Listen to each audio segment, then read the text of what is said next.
I've configured the rangefinder so it'll move backwards when I get close.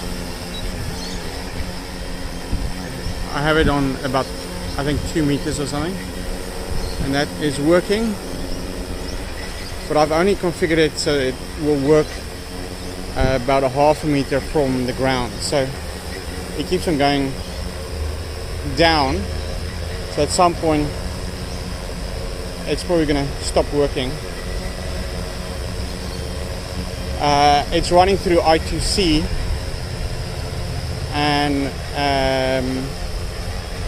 I've been told I should run it from its own 5-volt power source, so it might be more powerful, I'm hoping.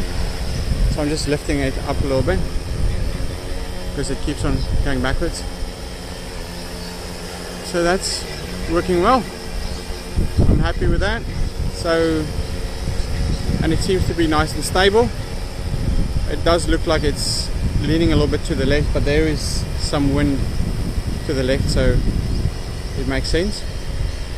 But yeah, so if anybody needs information on how to get the rangefinder working with I2C, I can help you with that.